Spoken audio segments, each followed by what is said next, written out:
अस्सलाम वालेकुम बच्चों। आज हम स्टडी करेंगे लिविंग थिंग्स के बारे में। लिविंग थिंग्स कहा जाता है जानदार चीज़ों को। ठीक है, जैसे आपने सामने देख रहे हैं ह्यूमंस यानी इंसानों को, इसी तरह प्लांट्स यानी पौधों को, इसी तरह एनिमल्स की बात करते हैं यानी जानवरों की बात करते हैं तो जानवर भी जो हैं वो भी क्या हैं, वो भी जानदार हैं। ठीक है, वो भी लिविंग ऑर्गेनिक लिविंग थिंग्स कहलाते हैं। अब जब लिविंग ऑर्गेनिज़्म को देखते हैं कि जो जानदार वो बढ़ते हैं यानी उनमें जो है ग्रोथ होती है। अब जो ग्रोथ है उसमें अगर हम देखें तो इसमें साइज़ बढ़ता हुआ नज़र आ रहा है। यानी ये जो ऑर्गेनिज़म्स जो हैं ये फर्दर जो है पहले छोटे थे और आहिस्ता आहिस्ता हम देख रहे हैं इनका साइज़ जो है वो बढ़ता जा रहा है, यानी इनकी ग्रोथ हो रही है। जैसे पौधा भी देख रहे हैं, हाँ पहले इनमें बीन्स हम बोते हैं, फिर छोटा है, फिर उससे और बड़ा होता है, फिर और आहिस्ता-आहिस्ता उसकी ग्रोथ होती रहती है, बढ़ता रहता है और एक दरख्त बन जाता है। इसी तरह आप ये देख रहे हैं एनिमल्स की बात करते हैं, एनिमल्स से भी ग्रोथ होती है जैसे नज़र आ रही है आपको। यानी जैसे पहले जो चूज़े छोटे-छोटे होते हैं पर आहिस्ता-आहिस्ता बड़े होकर साइज़ से बड़े हो जाते हैं और बल्कि जब उनकी ग्रोथ होती है तो ये हैन की सूरत में आ जाते हैं। ठीक है, इसी तरह जो है एक और हम करैक्टर की बात करें तो इन लिविंग ऑर्गेनिज्म की क्या-क्या ख़ासियत होती हैं, वो है रिस्पायरेशन यानी साँस लेना। जैसे कि हम साँस लेते हैं, इसी तरह से जानवर भी रिस्पायर करते हैं। इसी तरह हम देखते हैं जो पौधे होते हैं, वो भी रिस्पायर करते हैं। जैसे हम साँस लेते हैं, हम ऑक्सीजन को बॉडी के अंदर लेते हैं यानी इनटेक करते हैं और कार्बन डाइऑक्साइड को यानी बाहर लेकर आते हैं। इसी तरह पौधे भी ऑक्सीजन जो है वो इनटेक करते हैं, अंदर लेके जाते हैं और इसी तरह से कार्बन डाइऑक्साइड जो है बॉडी से बाहर निकालते हैं। लेकिन जब हम नॉन लिविंग की बात करें, जो बेजान अशिया हैं, जैसे अपने आप से बहुत सारी चीज़ें देखते हैं, जैसे टेबल है, चेयर है, ये क्या है? नॉन लिविंग यानी बेजान चीज़ें हैं। जैसे खुद ब खुद बड़ी नहीं होती, जैसे टेबल का साइज़ इंक्रीज़ नहीं होता, ना ही कभी हमने इन्हें साँस लिए देखा है, ना ही हमने चलते-फिरते देखा है, तो ये क्या है नॉन लिविंग थिंग। इस तरह एक और ख़ुसूसियत है न्यूट्रिशन, यहाँ जितनी भी जानदार चीज़ें होती हैं वो उन्हें क्या चाहिए होता है, उन्हें फ़ूड की, उन्हें खुराक की ज़रूरत पड़ती है यानी उन्हें खाने की ज़रूरत होती है। जैसे अपनी बात करें, हम खाना खाते हैं, जैसे आप देख रहे हैं पिक्चर में बहुत सारे जो जानवर भी हैं घास खाते हैं, जैसे घास खा रहे हैं। इस तरह से जो बहुत सारे जो जानवर हैं, वो दूसरे जानवरों को भी खाते हैं, यानी अपनी खुराक के तौर पे इस्तेमाल करते हैं।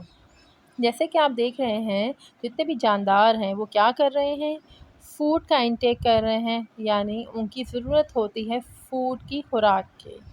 इसी तरह से हम देखते हैं जितने भी जानदार हैं, उनमें ख़ुसूसियत होती है अपने जैसे जानदार को रिप्रोड्यूस कर सकें, अपने बना सकते हैं। यानी रिप्रोडक्शन क्या है? वो अमल है जिसके ज़रिए जो जानदार अपने जैसे जानदार को प्रोड्यूस करता है। जैसे आप सामने पिक्चर में देख रहे हैं बैक्टीरिया। बैक्टीरिया क्या कर रहा है? इसका साइज़ इसका बड़ा हुआ, उसके दरमियान में जो है पिंच कर गया, उसके बाद क्या हुआ, जो चीज़ एक के पास थी वो दूसरे के पास भी चली गई, यानी हमने क्या देखा इसमें कॉपी बन गई।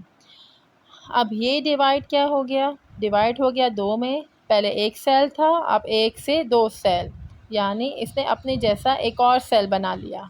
अब ये क्या है? अब ये है रिप्रोडक्शन कहलाता है। जैसे जो रिप्रोडक्शन इसमें जो यंग वन्स जो होते हैं, जो बच्चे हैं, अपने पेरेंट्स से मिलते होते हैं, यानी जैसे कि हम वालिदैन से मिलते हैं। जैसे कि आप पिक्चर में देख रहे हैं, इस तरह से आप देख रहे हैं, जिनमें आप पिक्चर में देख के पता लग रहा है, जैसे बड़े होके क्या बनना है। जैसे आप ये पिक्चर में देख रहे हैं, जो छोटी जो चूज़े हैं, ये किससे मिलते हैं? यानी अपने पेरेंट्स से मिलते हैं। यानी जो रिप्रोडक्शन क्या है, जो जानदार जो होते हैं अपने से जानदार को पैदा करते हैं, प्रोड्यूस करते हैं, उसे कहा जाता है रिप्रोडक्शन। इसी तरह से हम बहुत और भी चीज़ें देखते हैं, यानी इनकी एक और ख़ासियत होती है, यानी मूव कर सकते हैं, यानी वो हरकत कर सकते हैं। जैसे आप पिक्चर में देख रहे हैं, एक चीता है, वो क्या कर रहा है, वो मूव कर रहा है, वो रनिंग कर रहा है। इसी तरह से आप बर्ड्स देख लें, परिंदे क्या कर रहे हैं, उड़ रहे हैं, फ्लाई कर रहे हैं। अपनी बात करें तो हम चलते हैं, फिरते हैं, रन करते हैं, दौड़ते हैं, हम मूव करते हैं।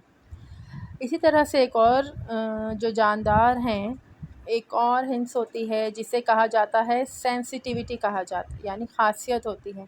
यानी वो चीज़ों को महसूस कर सकते हैं, यानी उनमें जो है एक आप पिक्चर में देख रहे हैं कि एक हाथ पे बटरफ्लाई है, वो टच कर रही है, यानी हम फ़ौरन महसूस कर लेते हैं हमारे हाथ पे जो बटरफ्लाई, यानी हम फ़ौरन सेंस कर लेते हैं, ठीक है।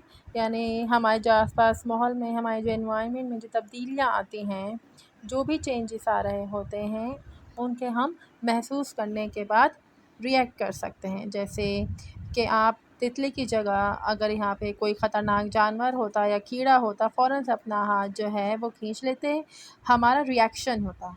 इसी तरह से हम देखते हैं जो लोग चीज़ों का जो हम महसूस कर सकते हैं, फॉर एग्ज़ाम्पल आप देखिए, हम कौन-सा फूल है, उसके फूल की खुशबू को सूंघते बता सकते हैं, हम महसूस कर सकते हैं, यानी ये सेंसिटिविटी। जज़ाकल्लाह।